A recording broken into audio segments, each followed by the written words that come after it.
Hello मेरे प्यारे बच्चों। आज ही रूम में लेके अगला टॉपिक क्या? प्रोटीन्स। आई होप आपने कार्बोहाइड्रेट्स कंप्लीटली पढ़ लिया होगा और अब हम लोग बजाएंगे किसकी? प्रोटीन्स की। एज यूजुअल लंबी सांस लेगा, डीप ब्रेथ, और स्टार्ट करते हैं डीप ब्रेथ के बाद। Come on champions. क्या कहते हैं, देखो हम लोग बात कर रहे हैं किसके बारे में चैंपियंस? प्रोटीन्स के बारे में।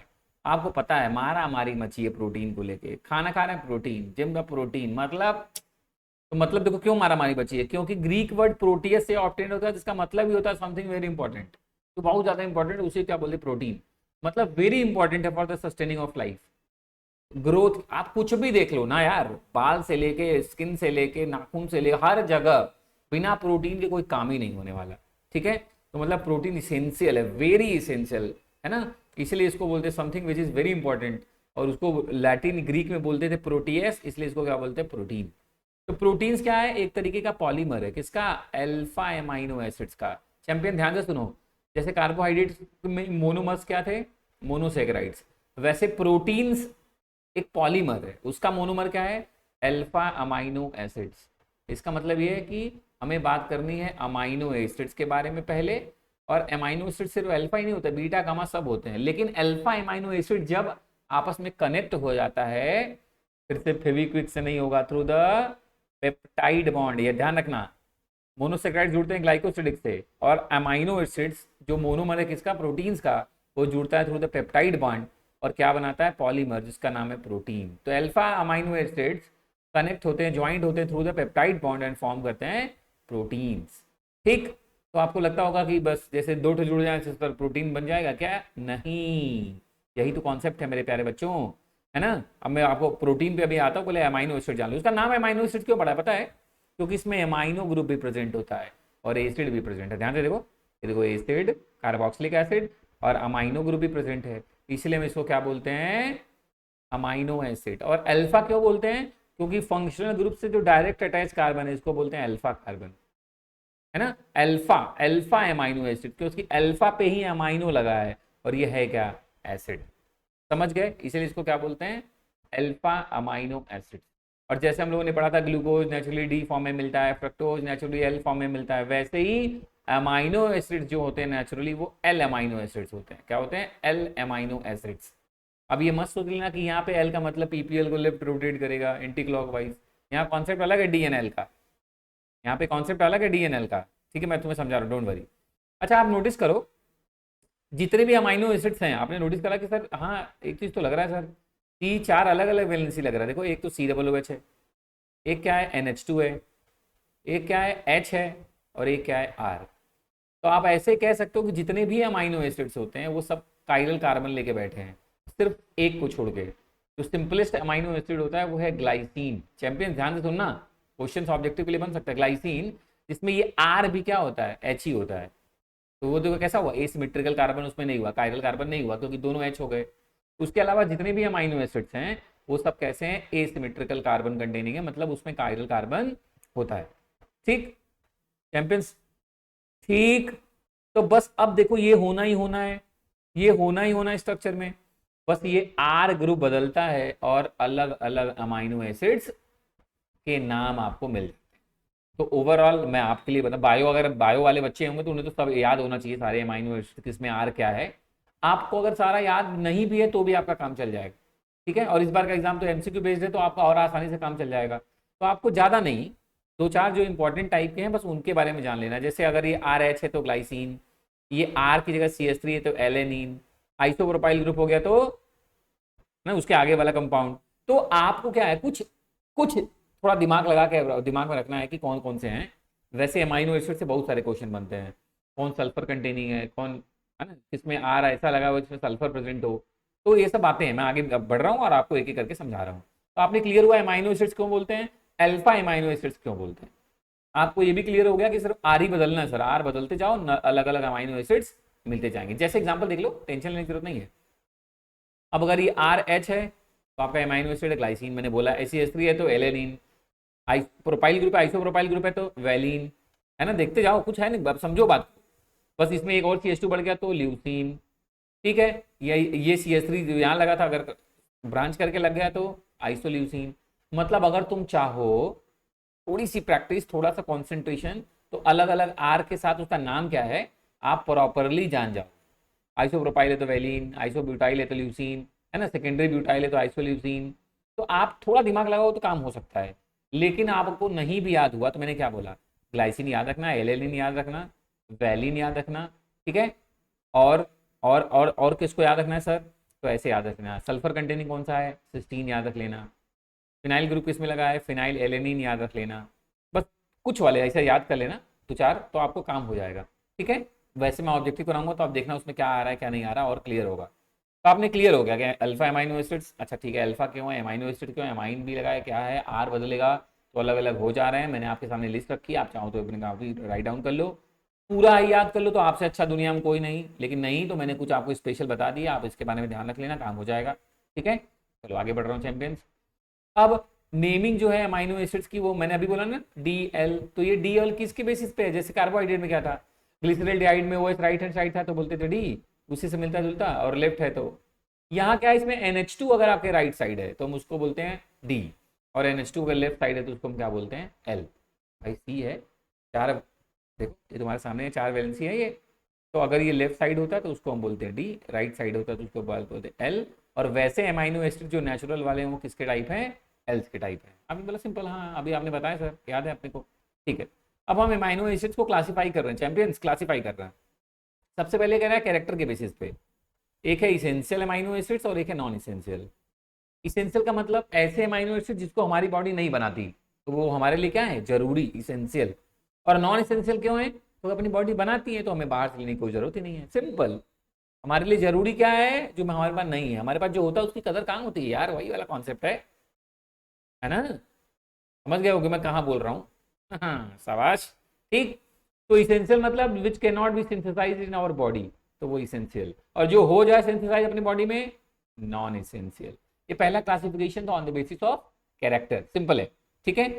दूसरा कहता है क्लासिफिकेशन किसके बेसिस पे, एसिडिक और बेसिक है। तो देखो बड़ा सिंपल सा बात है, आपको पता है आपके स्ट्रक्चर में COOH भी है, आपको पता है NH2 भी है, ठीक है। अगर ये दोनों एक एक होंगे तो कंपाउंड कैसा है आपका, अमाइनो एसिड कैसा हो गया, न्यूट्रल। अगर COOH आपके स्ट्रक्चर में ज्यादा होगा तो कंपाउंड कैसा होगा, एसिडिक। NH2 ज्यादा होगा तो कंपाउंड कैसा होगा, बेसिक। कॉमन सेंस है ना, कितना आसान है।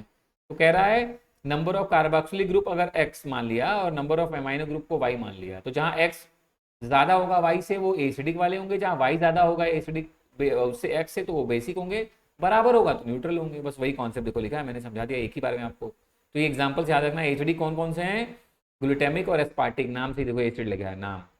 न्यूट्रल कौन से हैं, ग्लाइसिन और एलेनिन, जिसको अभी आपने थोड़ी देर पहले याद किया। और बेसिक वाले कौन से हैं, तो लाइसिन और आर्जिनिन, ये कौन से हैं, बेसिक। इसका ये मतलब नहीं सर दो ही है क्या, और हैं, मैंने दो दो एग्जाम्पल लिखे कि आपने दिमाग में रखना इसको, ठीक है, याद रखना, ऑब्जेक्टिव में मिलेगा, मिलेगा चैंपियंस ऑब्जेक्टिव में, इसलिए इसको याद रखना, ठीक। अगला जो क्लासिफिकेशन है अमाइनो एसिड्स के, पहला आपने किसके बेसिस पढ़ा, पहला किसके बेसिस पे पढ़ा प्यारे बच्चों, कैरेक्टर के, इसेंशियल नॉन इसेंशियल। दूसरा किसके बेसिस पे पढ़ा, उसके नेचर पे, एसिडिक है, बेसिक है, न्यूट्रल है। जो अमाइनो एसिड्स होते हैं वो कैसे होते हैं, वाटर सॉल्युबल। अमाइनो एसिड्स कैसे होते हैं, वाटर सॉल्युबल। सवाल क्यों, क्योंकि अमाइनो एसिड में क्या प्रेजेंट है, COOH प्रेजेंट है, और क्या है, NH2 है। और ये हाइड्रोजन बॉन्ड बना सकते हैं किसके साथ, वाटर के साथ। अब बोलोगे अब थोड़ा तो हाइड्रोजन बॉन्ड का आइडिया याद होगा मेरे प्यारे बच्चों, याद करो। जब हाइड्रोजन अपनी दोनों तरफ किससे जुड़ जाए, O N से, O से, F से, तो बन जाता है हाइड्रोजन बॉन्ड। और आप ध्यान से देखो यहाँ O भी है, यहाँ N भी है, तो ये H के साथ क्या बना लेते हैं, हाइड्रोजन बॉन्ड वाटर में। तो इसलिए वाटर सॉल्युबल होता है, कलरलेस होता है, ठीक है। मेल्टिंग, ये कैसा है, हाई मेल्टिंग सॉलिड से, मतलब इनके मेल्टिंग पॉइंट्स बहुत ज़्यादा होते हैं। क्यों होते हैं, क्योंकि ये सॉलिड फॉर्म में मिलते हैं। और क्यों सॉलिड फॉर्म में मिलते हैं, क्योंकि इसमें ज्यूटर आयन है। अब आपको लगेगा सर नया टर्म आ गया ज्यूटर आयन, तो वैसे मैं बता दूं ज्यूटर आयन काफ़ी इंपॉर्टेंट भी है। और ज्यूटर आयन मतलब प्लस चार्ज भी होता है, माइनस। देखो कौन सा बिहेवियर आ गया, आयनिक, इसलिए कैसा है, सॉलिड, और सॉलिड है तो मेल्टिंग पॉइंट क्या है, हाई। ओहो, कनेक्ट हो गया सब, ये हो ही ना बात, ठीक। ज्यूटर आयन क्या है सर, कुछ नहीं मेरे भाई, ऐसे समझो सिंपल। आपके पास क्या था, आपके पास था CH, एक तरफ लगा था R, एक तरफ लगा था COOH, एक तरफ लगा था NH2, यही था, सिंपल। कुछ हो नहीं रहा है, बस इतना ही जान लो। N के पास लोन पेयर है और O और H के बीच में इलेक्ट्रोनेगेटिविटी का डिफरेंस हुआ, लड़ाई हुई, तो H ने बोला ऐसा है, निकलने भाई, निकल के आ गया, इसके इससे जुड़ गया, तो बन क्या जाएगा, खुद सोचो, आर आर रहेगा, सी एच रहेगा, ये NH2 से क्या हो गया NH3 प्लस, एक इलेक्ट्रॉन पे डोनेट किया बॉन्ड बना ना तो NH3 प्लस, और बेचारा क्या बचा COO माइनस। तो आपके स्ट्रक्चर में आप नोटिस कर रहे हो प्लस चार्ज भी है माइनस चार्ज भी है, बस इसी को बोलते हैं ज्विटर आयन। क्या बोलते हैं ज्विटर आयन, देखा प्लस माइनस आयनिक बिहेवियर, इसलिए सॉलिड, इसलिए मेल्टिंग पॉइंट भी हाई। ठीक, तो और सारे मैंने अभी थोड़ी देर पहले भी बोला था सब एसिमेट्रिकल है, सब कायरल है, इसका मतलब सब ऑप्टिकली एक्टिव होंगे सिर्फ ग्लाइसिन को छोड़ के, क्योंकि ग्लाइसिन में आर का मतलब एच होता है वहां। तो ग्लाइसिन को छोड़ के the only amino acids, objective के पॉइंट ऑफ व्यू से ये भी इंपॉर्टेंट है, जो इनएक्टिव है वो है ग्लाइसिन, इसके अलावा जितने भी हैं सब कैसे हैं ऑप्टिकली एक्टिव। ठीक, अब देखो ध्यान से, ये तुम्हारे पास है ज्विटर आयन, इसको तुमने एसिडिक मीडियम में डाल दिया, एसिडिक मीडियम मतलब जहां से इसको एच मिल जाए, तो ये क्या हो जाएगा, ये H प्लस को एक्सेप्ट कर लेगा और बना लेगा COOH बन जाएगा, और ये NH3 प्लस के फॉर्म में रहेगा। मतलब अगर तुम ज्विटर आयन को कहाँ डालते हो एसिडिक मीडियम में, तो वो किसकी तरह है, गोज टुवर्ड्स अमोनियम आयन, तो देखो अमोनियम आयन की तरफ बढ़ गया, क्योंकि ये तो चार्ज खत्म हो गया एसिड बन के। और अगर तुमने ज्विटर आयन को बेसिक मीडियम में रख दिया, मतलब OH इसने ले लिया, OH ले लिया मतलब चैंपियंस, OH ले लिया निकल बेसिक मीडियम में, मतलब क्या हो गया, ये बन गया ये, तो NH2 क्या हो गया तुम्हारा पूरा, H2 निकल गया, NH2 क्या हो गया पूरा, और मतलब क्या हो गया, ये चला गया goes towards the carboxyl ion. पूछा हुआ है कई बार क्वेश्चन कि अगर ज्विटर आयन को हम एसिडिक मीडियम में डाल दें तो वो कहाँ चला जाता है, गोज टुवर्ड्स अमोनियम आयन की तरफ, और अगर बेसिक मीडियम में डाल दें तो अब कहाँ चला जाता है, टुवर्ड्स द कार्बोक्सिल आयन की तरफ। सिंपल सा फंडा है, दिमाग में रख लेना अच्छे से। ठीक, एमाइनो एसिड्स कभी भी अनचार्ज फॉर्म में नहीं होगा, देखो ना एसिडिक में तब भी एक जगह चार्ज है, बेसिक में जा रहा है तब भी देखो एक न्यूट्रल हो गया तो एक तरफ चार्ज है, लेकिन एक टर्म है इसको बोलते हैं आइसो इलेक्ट्रिक पॉइंट, है ना, ये ऐसा पीएच है जिसपे आपके प्रोटीन के ऊपर जो नेट चार्ज होता है वो क्या होता है जीरो, उसी को क्या बोलते हैं आइसो इलेक्ट्रिक पॉइंट्स। निकालने के लिए आए तो आप क्या करोगे, PK1 plus PK2 upon 2, PI मतलब आइसो इलेक्ट्रिक पॉइंट निकालने का फॉर्मूला है PK1 प्लस PK2 अपॉन 2। अरे मतलब वही एसिडिक मीडियम बेसिक मीडियम में क्या है, पीके की वैल्यू बस रख के अपॉन क्या कर दिया 2 आ गया आइसो इलेक्ट्रिक पॉइंट्स। ये टेम्परेचर मत है कि कंफ्यूज मत होना कि ऐसा टेम्परेचर ना, अरे बबुआ ना, ऐसा पीएच। ठीक है, इस पे प्रोटीन पे जो आपके नेट चार्ज होता है अमाइनो एसिड्स पे वो क्या हो जाए, जीरो, क्या हो जाए जीरो। ठीक है, चलो आगे बढ़ते हैं, आसान है तो ज़्यादा टाइम लेके नहीं लेंगे आपका। ठीक है, ठीक, K1 K2 में कंफ्यूज मत होना, बता चुका हूँ क्या है, देखो लिखा भी है ये K1 ये क्या है K2, भाई ऑब्वियसली अलग अलग मीडियम में है तो। ठीक, चलो चैंपियंस आगे आगे कम ऑन। मैंने क्या बोला, अमाइनो एसिड आपस में कैसे जुड़ते हैं, फेविक्विक से। अरे नहीं सर आपने तो नहीं बोला, आपने बोला था पॉलीपेप्टाइड बॉन्ड बनता है इनके, पेप्टाइड। तो देखो ना, एक अमाइनो एसिड ये, दूसरा अमाइनो एसिड्स ये आपस में क्या बना लेंगे, एसिड वाला OH और बेस वाला क्या H, ये आपस में ऐसे जुड़ के यहाँ से निकल लेगा, H2O निकल लेगा, तो ये क्या बचा, इधर का CO इधर का NH। तो एक्चुअली पेप्टाइड बॉन्ड मतलब CONH बॉन्ड, कई बार पूछता है पेप्टाइड बॉन्ड मतलब CONH बॉन्ड, कुछ नहीं, यहाँ भी H2O निकल रहा है, बस H2O में H चाहिए OH चाहिए, NH जो अमाइन ग्रुप है वहां से H निकलेगा, एसिड वाले का OH, H2O निकला, भाई लोग जुड़ गए। ठीक चैंपियंस, ठीक, कितना आसान है, कुछ नहीं करना यार। तुम्हें लग रहा होगा सर देखो ना, जैसे ये देखो मैंने एक लिया था ये, और ये इसका देखो NH2 का एक H निकल गया, COOH का OH निकल गया, ये यहाँ से गायब कर दो तो C डबल बॉन्ड हो सीधे NH से जुड़ गया, देखो हमारे सामने बना हुआ है, H2O निकल गया। ठीक है, अब अगर 2 अमाइनो एसिड है तो डाई पेप्टाइड, 3 है तो ट्राई पेप्टाइड, 4 है टेट्रा, आपको जान ही रहे हो, और बहुत सारे जब जुड़ जाए तो क्या बोलते हैं पॉलीपेप्टाइड। तो प्रोटीन्स क्या है, पॉलीपेप्टाइड्स की चेन है, मतलब उसमें बहुत सारे अमाइनो एसिड्स होते हैं। कितना होते हैं, बस हम आ ही रहे उसी बात पे। तो इसका मतलब जब तुम किसी पेप्टाइड को क्या करोगे, हाइड्रोलाइज करोगे, तो अपने सिंपलर में किसमें टूटेगा, अमाइनो एसिड में।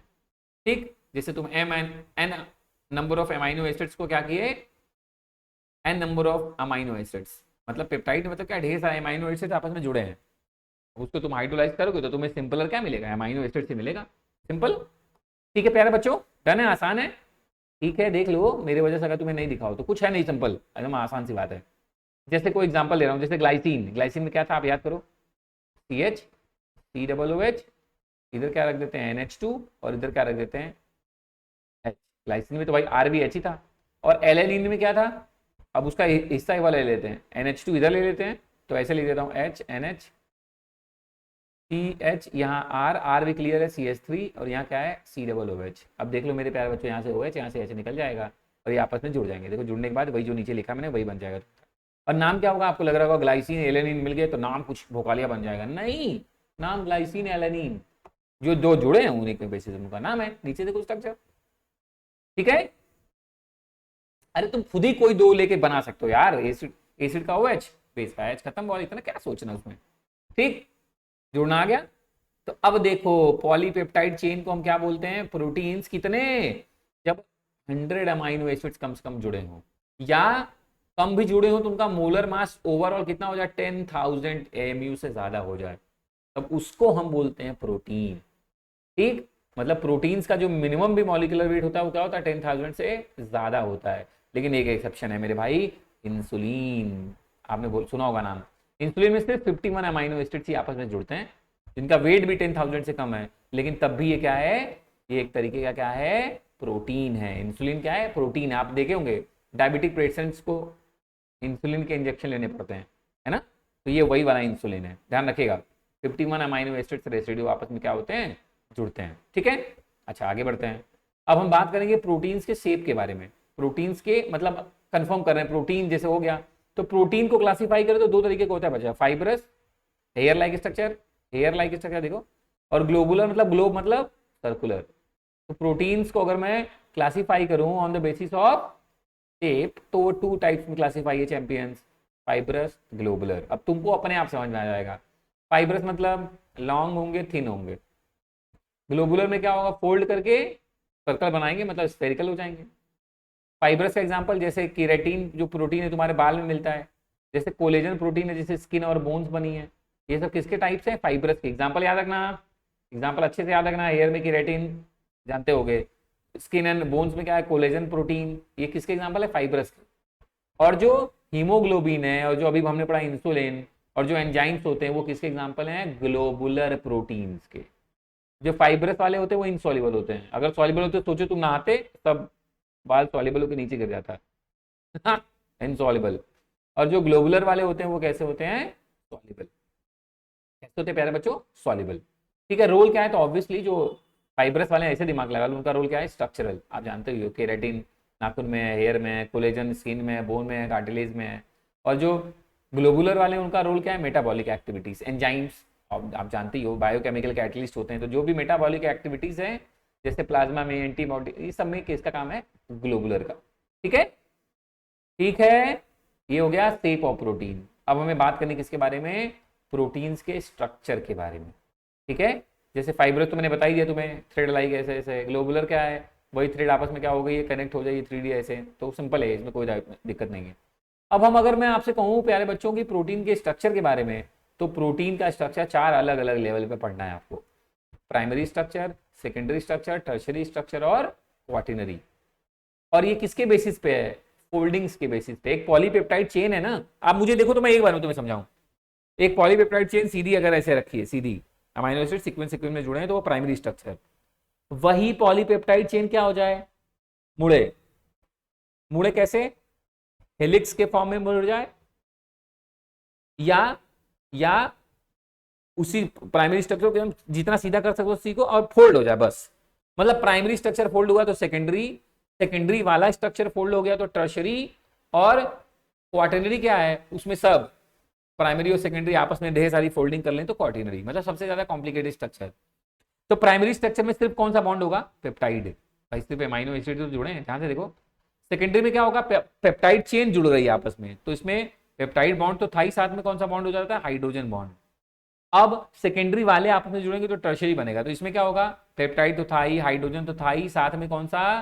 डाई सल्फाइड लिंकेज भी जुड़ जाता है। डाई सल्फाइड लिंकेज भी आपस में क्या हो जाता है? जुड़ जाता है। और जब टर्शरी और फर्दर कॉम्प्लिकेट हो जाए एकदम ढेर सारा, तो उसको क्या बोलते हैं? क्वाटिनरी। तो मेरे प्यारे बच्चों एकदम मैंने तुम्हें एक लाइन में समझाया, अब खटाखट देखना चालू करो, तुम्हें लगेगा अरे यार इतना आसान है, मजा ही आ गया फिर तो, ठीक है। ध्यान से सुनना। प्राइमरी स्ट्रक्चर में क्या है? ये तुम्हारे सामने देखो, जो एमाइनो एसिड है भैया सिंपल पेप्टाइड बॉन्ड बना के आपस में क्या है? जुड़े हुए। मैंने इस प्राइमरी स्ट्रक्चर में क्या कर दिया? फोल्ड कर दिया। फोल्ड कर दिया तो क्या हो गया? सेकेंडरी स्ट्रक्चर बन गया। और सेकेंडरी स्ट्रक्चर दो तरीके का है, अगर वो हेलिक्स की तरह है तो हेलिक्स, अल्फा हेलिक्स बोल दिया। अगर वो प्लेट की तरह बन गई, प्लेट शीट जो आपस में कनेक्ट हो जाए, तो बीटा प्लेटेड शीट के फॉर्म में हो गया। और ये पॉलीपेप्टाइड चेन्स आपस में कैसे जुड़ जाती हैं, कैसे फोल्ड होकर जुड़ जाती हैं, तो मैंने क्या बोला, ड्यू टू हाइड्रोजन बॉन्ड। थोड़ी देर पहले ही बताया, अभी दिमाग चल रहा होगा आपका। ठीक है, आप ध्यान से देखो, तुम्हें देख के लग जाएगा अरे आसान है। ये हेलिक्स है, देखो ऐसे ऐसे ऐसे भैया, ये जो अमाइनो एसिड्स हैं वो पेप्टाइड बॉन्ड से जुड़े हैं, और ये जो फोल्डिंग्स हैं ये आपस में जुड़ी है देखो हाइड्रोजन बॉन्ड से। मैंने बोला ही तुमसे, सिंपल है, कुछ करने की जरूरत नहीं है। और बीटा प्लीटेड जो स्ट्रक्चर उसमें भी यही होगा, जो हेलिक्स था तुम्हारा उसको कस के खींचो जितना खींच सकते हो, और तब भी वो आपस में जोड़ रही हैं। देखो ना, ये तुम्हारा वही है, पॉलीपेप्टाइड चेन है अल्फा, और ये देखो फोल्डिंग हुआ तो ये जो हाइड्रोजन बॉन्ड बने हैं इसको मैंने क्या बोला, सेकेंडरी स्ट्रक्चर। तो सेकेंडरी दो तरीके का, अल्फा हेलिक्स और बीटा प्लेट, प्लेट के फॉर्म में। ठीक है, आसान है, कोई टेंशन की बात नहीं है। ठीक है, आप पॉज करके देख लो, एक बार समझ लो, है ना, कोई टेंशन की बात नहीं है।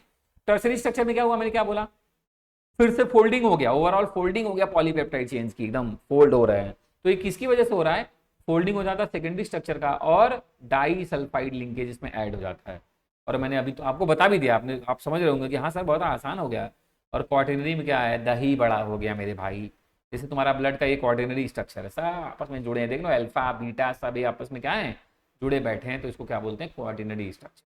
ठीक है, बनाने के लिए तुम्हें नहीं आएगा, बस जान लो स्ट्रक्चर के बारे में और कुछ नहीं। ठीक, डीनेचुरेशन ऑफ प्रोटीन मतलब प्रोटीन है उसको डी मतलब डिलीट नेचर कर दो उसका।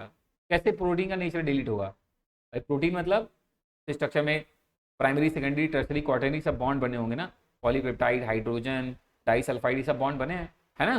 तो डीनेचुरेशन का प्रोसेस क्या है, सिंपल सा है भाई मेरे, कि आप क्या कर दो, उसका टर्सरी क्वार्टिनरी सेकेंडरी सब स्ट्रक्चर क्या कर दो, टूट जाए।